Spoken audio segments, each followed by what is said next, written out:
Assalamualaikum warahmatullahi wabarakatuh. Hello everyone, welcome back to our English lesson. I'm Hailul, your English teacher, and this time we are going to learn about legend. Oke, selamat datang kembali dalam pembelajaran bahasa Inggris kita. Saya Hailul, guru bahasa Inggris Anda, dan kali ini kita akan mempelajari mengenai legenda. Oke, ini adalah materi bahasa Inggris kelas 11. Before we go any further, sebelum kita lanjut, ada beberapa tujuan pembelajaran yang akan kita capai dalam pembelajaran ini. Okay, after learning this unit, you are expected to be able to, Anda diharapkan mampu yang pertama mengidentifikasi karakteristik atau ciri-ciri dari sebuah legenda, termasuk fungsi sosial, teks, ya. Jadi mengidentifikasi atau mengenali ciri-ciri sebuah legenda, termasuk fungsi sosial dan struktur teks legenda. Oke, yang kedua, mengidentifikasi unsur kebahasaan dari sebuah teks legenda, yaitu berupa action verbs, kemudian past tense, kalimat past ya, dan kata-kata runut dalam teks legenda. Oke, yang ketiga, Anda diharapkan mampu memahami informasi tersirat dan tersurat.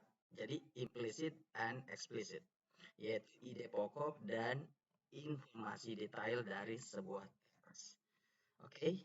Yang keempat, menuliskan kembali legenda dengan struktur skema yang tepat. Ya, sesuai dengan unsur kebahasaan yang benar. Oke. Berikutnya, yang kelima, yang terakhir, Anda bisa menyajikan atau menceritakan kembali cerita legenda di depan kelas. Oke, understand? Bisa dipahami? Oke, let's continue. What is legend? Apa yang dimaksud dengan legenda? Ada beberapa jenis teks naratif, ya, contohnya legenda, ya, fairy tale, fantasi atau cerita imajinasi, mitos atau romance, ya, cerita percintaan. Narrative texts are generally imaginative. Jadi cerita naratif ini atau teks naratif ini adalah pada umumnya imajinasi yang bertujuan untuk menghibur para pembaca. Ya, pada unit ini Anda akan mempelajari teks naratif yang berbentuk legenda. Lalu apa sih yang dimaksud dengan legenda? Legenda adalah naratif tradisional yang merujuk pada cerita tradisional atau narasi yang diceritakan dari secara turun-temurun dari generasi ke generasi, ya. So, narrative that has been passed down through generation. Itu. Jadi diturunkan secara turun-temurun, diceritakan ya dari generasi ke generasi. Legenda often blend historical events and mythological elements. Jadi legenda ini sering dicampur dengan peristiwa-peristiwa sejarah yang mengandung unsur mitos, ya, dan yang elemen-elemen yang mengandung unsur mitos. Jadi campuran antara realita dengan imajinasi gitu, rekayasa. Ya, jadi membuat cerita itu berbeda dari sejarah. Jadi ada perbedaan antara legenda dan sejarah. Kalau legenda itu kebenarannya belum bisa dibuktikan, tapi sejarah itu benar-benar terjadi. Itulah perbedaan dengan sejarah ya. The story typically revolve around heroic and supernatural figures ya. Jadi dalam cerita-cerita legenda ini secara khasnya itu dia melibatkan tokoh-tokoh supranatural ya. Dan sering kali berasal itu dari tradisi budaya atau tradisi masyarakat. Berikutnya, apa saja elemen-elemen dari sebuah legenda? Ya, elemen-elemen dari sebuah legenda terdiri dari characterization atau penokohan. Apa sih yang dimaksud dengan penokohan? Ya, penokohan ini adalah gambaran yang jelas dari sifat seorang tokoh. Ya, baik itu secara fisik, emosi, mentalnya, dan kualitas sosialnya ya. Jadi ciri-ciri dari seseorang gitu ya. Jadi apakah dia jahat, apakah dia baik, apakah dia pemberani, apakah dia pemalas gitu ya. Jadi itulah yang dinamakan characterization atau penokohan atau ciri dari sifatnya ya atau karakternya itu seperti apa yang membedakannya dia dari orang lain. Oke, berikutnya setting. Setting adalah waktu dan tempat di mana cerita itu terjadi. Oke, berikutnya adalah plot. Plot itu adalah rangkaian peristiwa yang membungkus cerita itu. Itulah plot. Lalu orientation. Ya, jadi orientation ini di awal ya, di awal teks itu sudah dipaparkan. Orientation ini berupa pengenalan karakter, setting, dan arah cerita. Lalu complication. Complication ini adalah pergolakan atau masalah-masalah yang dihadapi oleh tokoh ya, tokoh-tokoh yang ada di cerita. Kemudian klimaks. Klimaks adalah puncak dari permasalahan ya. Jadi puncak dari permasalahan ya yang terjadi, ketegangan ya, poin ketegangannya di dalam cerita. Kemudian resolution atau akhir dari cerita. Oke. Lalu yang terakhir adalah moral. Ya, sebuah legenda itu berisi moral atau pesan-pesan moral. Ya, pelajaran apa yang bisa diambil dipetik dari cerita tersebut. Oke, let me explain about orientation. Ya, seperti yang saya katakan tadi bahwa orientation itu adalah memperkenalkan karakter dan tempat, settingnya di mana ya. Introduce character and describe the time, place, and weather. Tell the main character what the main characters was doing. Ya, jadi memberitahukan apa yang sedang dikerjakan oleh atau sedang dilakukan oleh tokoh utama. Ya, contohnya, once upon a time in a really small village there lived a poor widow and her beautiful daughter. Pada zaman dahulu, ya, di sebuah desa yang sangat kecil, hiduplah seorang janda miskin dan anak perempuannya yang cantik. Nah, jadi ini sudah ya, informasikan di awal, perkenalkan bahwa tokohnya itu adalah seorang janda dan anak perempuannya yang cantik. Kemudian settingnya di mana? Ya, settingnya adalah di sebuah desa yang kecil, gitu ya. The daughter was very lazy and just spent her whole day taking care of her body and beauty. Ya, anak perempuannya itu sangat malas dan hanya menghabiskan waktunya sepanjang hari merawat tubuh dan kecantikannya. No doubt her beauty was incomparable. Ya, jadi tak diragukan lagi kecantikannya itu memang tak tertandingi gitu. However, he was very lazy and spoiled. Ya, namun dia sangat malas dan manja. The poor widow had to fulfill whatever she wants. Jadi si janda miskin itu harus memenuhi apapun yang diinginkannya. One fine day, the poor widow and her daughter went to the market. Pada hari yang cerah, si janda miskin dan anaknya itu pergi ke pasar. The beautiful daughter wore her best clothes and walked in front of her mom. Jadi si anaknya yang cantik itu berjalan di depan ibunya dengan pakaiannya yang terbaik, yang sangat indah gitu ya. Everyone who met them was amazed of the daughters.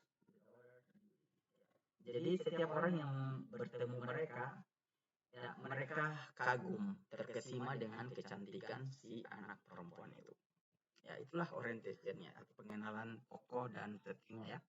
Lalu complication atau awal permasalahannya, pengembangan kisahnya ya, peristiwanya gitu. Describe the event in the story. Conflict or problem raised in the character's reaction to the problems. Jadi munculnya konflik atau permasalahan gitu ya pada cerita. Ya. Sini, the beautiful daughter was ashamed to admit that the old woman walking behind her was her mother. Si anak cantik itu merasa malu untuk mengakui kalau perempuan tua yang berjalan di belakangnya itu adalah ibunya. Ya, jadi ini ya permasalahannya ini ya. Sehingga muncul masalah gitu karena merasa malu tidak mau mengakui ibunya itu gitu. Jadi every time she was asked, setiap kali dia ditanya, dia selalu menjawab, nah, itu bukan ibuku, dia hanya pembantuku gitu ya. Ditanya siapa perempuan yang ada di belakang itu, belakangmu, apakah dia ibumu?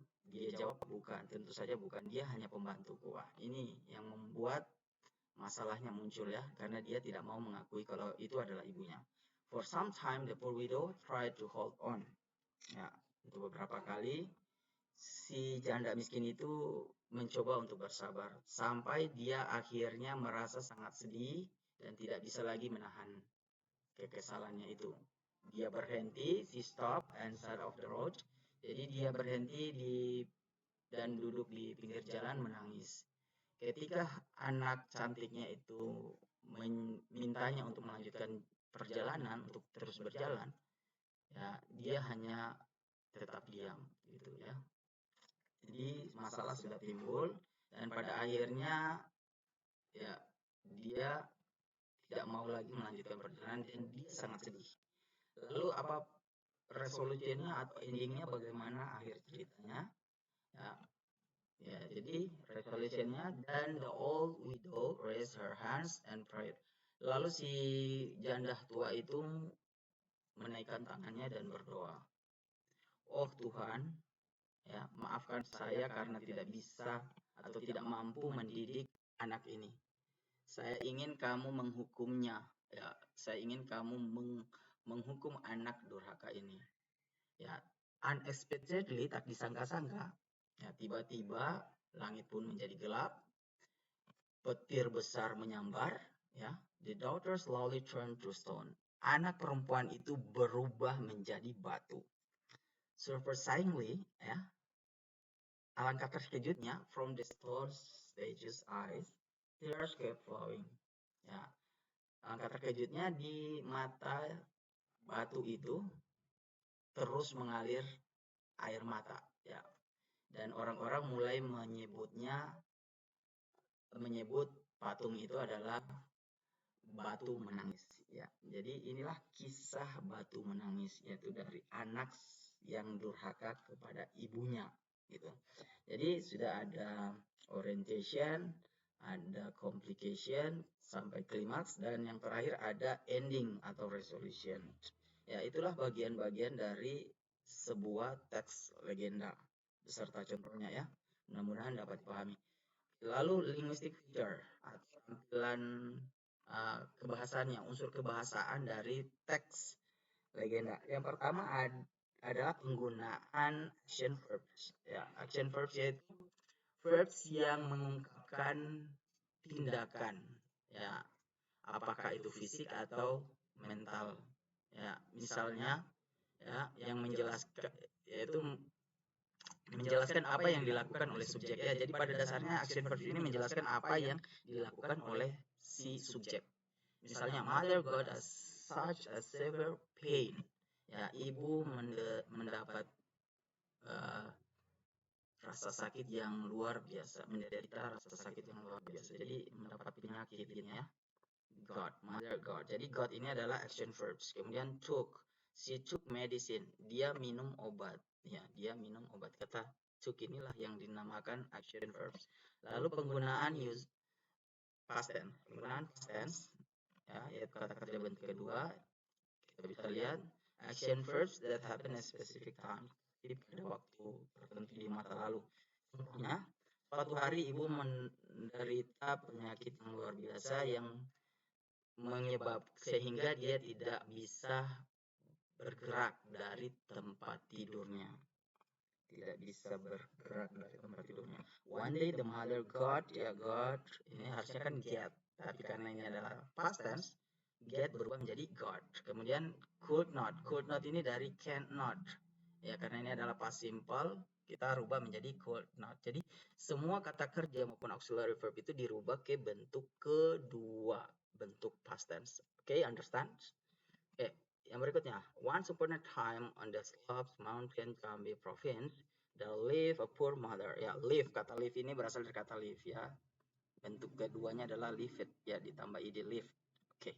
Berikutnya, sequence of short action atau rangkaian aksi singkat. Ya. Contohnya, the youngest daughter then went back home. Yeah, the youngest gave the flower and the magic pot to the servant and immediately went back. Ya, jadi ini adalah short action, artinya tindakan-tindakan atau aksi yang dilakukan secara singkat, gitu ya. Went back home, gave the flower to the shaman and immediately went back to the mountain. Ya, kata immediately inilah yang menyambung kata-kata ini, ya. Jadi sequence wordsnya itu immediately, kemudian ya, gitu ya, and then ya, doctor dan, oke, understand, paham? Ya, lanjut. The first and the second doctors took the prince next in, burn it all and put. Oke, jadi ini sequence of short actionnya ya. First skin, burn it all and put the ass next to the youngest daughters. Oke, lanjut. Using sequence words, ya, once upon a time, long time ago, one day, after that, finally. Jadi dalam cerita legenda itu selalu menggunakan kata-kata runtutan seperti ini. Di awal-awal itu pada zaman dahulu, dahulu kala, ya, suatu hari, ya. Kemudian kata after that, pada akhirnya, itu kita tidak terlepas dari kata-kata itu, ya. Oke, bisa dipahami? Oke, sekarang latihan. Untuk latihannya, complete the sentence in the table with the deepest form of these words. Ya, jadi kita pilih kata-kata yang ada ini, apakah didn't, weren't, called, were, didn't, were, did, were, called. Untuk mengisi tabel berikut ini. Ya, misalnya the first and the second daughters were lazy. Ya, maka question untuk membuat kalimat tanya, bla bla bla, the first and the second daughters lazy. Jawabannya yes, they bla bla bla, atau no, they were not.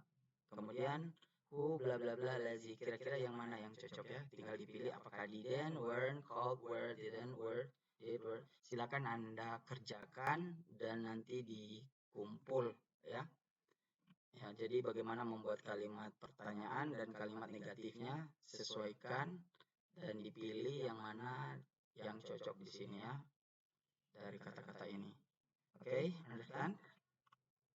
Ya, yang berikutnya silakan terjemahkan kalimat-kalimat berikut ini ke dalam bahasa Indonesia. Ya, yang pertama, once upon a time on the slope of a mountain in Jambi province there lived a poor mother and her 3 daughters. Ya, silakan diterjemahkan dalam bahasa Indonesia. Oke, nanti dikumpul tugas pertama dan tugas kedua yang tadi ya, practice 1, yang practice 2-nya adalah menerjemahkan. Oke, terima kasih. Wassalamualaikum warahmatullahi wabarakatuh and see you on the next meeting.